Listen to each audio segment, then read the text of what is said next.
जय हिंद बच्चों। Today we will discuss lecture number first of coordination compounds. So first of all, what is coordination compound? Compounds in which a group of ligands is attached to the metal cation or atom. cation भी हो सकता है, atom भी. Through coordinate bonds are called as coordination compounds. ठीक है. तो ये देखिए यहाँ पे एक कोऑर्डिनेशन कंपाउंड का एग्जांपल है आपके सामने. AgCl और अमोनिया रिएक्ट करे हैं तब ये बना है. ठीक है.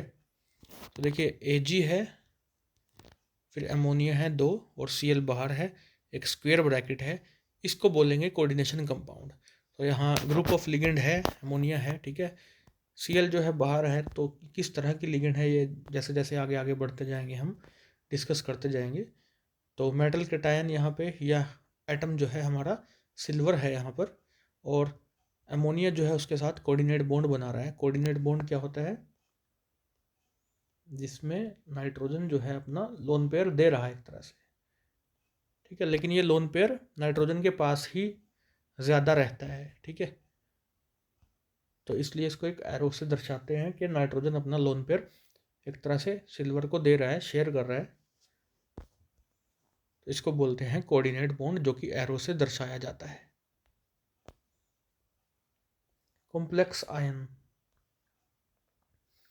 It is an electrically charged species in which metal ion or atom is surrounded by group of ligands through coordinate bonds. Coordinate bond तो देखिए बनने ही बनने हैं. ये 6 अमोनिया है, 6 के 6 अमोनिया एक एक कोऑर्डिनेट बॉन्ड बनाएंगे, यानी कि 6 कोऑर्डिनेट बॉन्ड्स बनने वाले हैं यहाँ.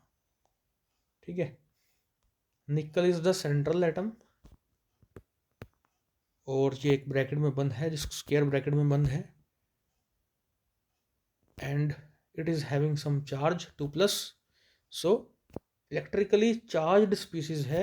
मेटल आयन जो है या एटम जो है वहाँ यहाँ पर भी सराउंडेड है bye group of ligands through coordinate bonds. Central metal ion या एटम एंड लिगेंड्स. तो एग्जांपल आपके सामने है. देखिए सिल्वर जो है हमारे पास, आपको बताया था अभी, सेंट्रल मेटल आयन है यहाँ पर. अमोनिया जो है लिगेंड है. ठीक है. स्क्वायर ब्रैकेट को क्या कहते हैं अभी डिस्कस करेंगे आगे. It is the centrally situated metal cation और atom to which different or same type of molecules, जैसे यहाँ सेम टाइप के हैं, or ions attach to form complex. Complex बनाने के लिए जुड़े हुए हैं इसके साथ. These molecules or ions which get attached to metal ion are called as ligands. तो लिगेंड्स क्या होती हैं ये भी आपको पता चल गया. ठीक है. जो सेंट्रल मेटल आयन के साथ अटैच्ड होती हैं. अगली टर्म है coordination sphere. It is a square bracket, मैंने अभी कहा था आपको, इसके बारे में डिस्कस करेंगे. In which the complex ion is enclosed. तो ये जो स्क्वायर ब्रैकेट के अंदर हमारा कॉम्प्लेक्स यानी कि मेटल एटम और लिगेंड्स एनक्लोज्ड हैं, तो इस स्क्वायर ब्रैकेट को बोलते हैं कोऑर्डिनेशन स्फीयर. जो बाहर रह जाती है लिगेंड, इसको बोलते हैं काउंटर आयन, और बाकी है कोऑर्डिनेशन स्फीयर. आगे है coordination number. The number of donor atoms of ligands attached to metal cation और एटम. जैसे एग्जांपल लिया है मैंने, यहाँ कोबाल्ट के साथ 6 अमोनिया जुड़ी हुई हैं. ठीक है. तो इस कॉम्प्लेक्स में कोऑर्डिनेशन नंबर कितना हुआ? 6 हुआ. ठीक है. मान लीजिए वाटर जुड़े होते 6, तो 6 ही होता कोऑर्डिनेशन नंबर. 5 जुड़े होते तो 5 होता, 4 होते तो 4 होता. ठीक है. लेकिन कुछ लिगेंड्स ऐसी होती हैं जहाँ पर लगेगा आपको कि 3 लिगेंड जुड़ी हुई है, लेकिन कोऑर्डिनेशन नंबर 6 होगा, क्योंकि उनके पास 2 डोनर एटम होते हैं. वो हम जैसे जैसे आगे बढ़ेंगे आपको मैं बताऊंगा कैसे होता है. ठीक है. Classification of ligands. अब देखिए monodentate ligand, ligand that can bind to metal cation और atom with 1 lone pair of electron और 1 डोनर एटम. एग्जाम्पल F-, एक ही डोनर एटम है, Cl-, CO, वाटर का ऑक्सीजन कार्बन मोनोऑक्साइड में कार्बन से ज्वाइन करते हैं इस तरह से. ठीक है. तो एक ही डोनर एटम है या एक ही लोन पेयर ऑफ इलेक्ट्रॉन है, वहाँ से बात बनेगी, वहाँ से बाइंडिंग होगी, वहाँ से बॉन्ड बनने की जो प्रोसेस है वो शुरू होगी। ठीक है, तो एक ही एटम ऐसा काम करेगा, तो ऐसे लिगेंड को बोलेंगे मोनोडेंटेट। देखिए डेंटेट टर्म है दांत से जुड़ी, है ना, यानी कि लिगेंड जो है काटने का काम कर रही है एक तरह से, जिसको हम जोड़ने का बोल रहे हैं या बाइंडिंग बोल रहे हैं, बॉन्डिंग बोल रहे हैं। ठीक है, तो मोनो मतलब सिंगल, यानी कि एक ही दांत है उसके पास, एक ही दांत से मतलब एक ही लोन पेयर है।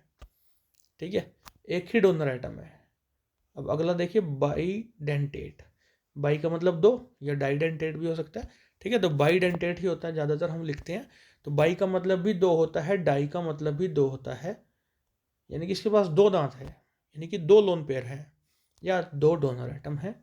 बाइट करने के लिए कह लीजिए या बाइंडिंग करने के लिए कह लीजिए। ठीक है, एग्जाम्पल आपके पास ऑक्सालेटो है, इथाइलिन, डाइअमीन है। ठीक है, जैसे CH2 और यहाँ आप NH2 ऐसे लगा दीजिए, तो दोनों नाइट्रोजन के पास लोन पेयर है। ठीक है, तो इस तरह से आप देख सकते हैं। और भी लिगेंड्स बहुत सारे हैं, आप वो किताब से थोड़ा चेक कीजिएगा। ठीक है, मेरा काम थोड़ा समझाने का है और बाकी लिगेंड्स को चेक करने का काम आपका रहेगा। कुछ मैं ले रहा हूँ यहाँ पर, अधिकतर ले लूँगा लेक्चर्स में, अगले लेक्चर्स में भी आपको कुछ देखने को मिलेंगे लिगेंड्स, बाकी कुछ आप किताब से भी कीजिएगा अपने लेवल पर बेटा।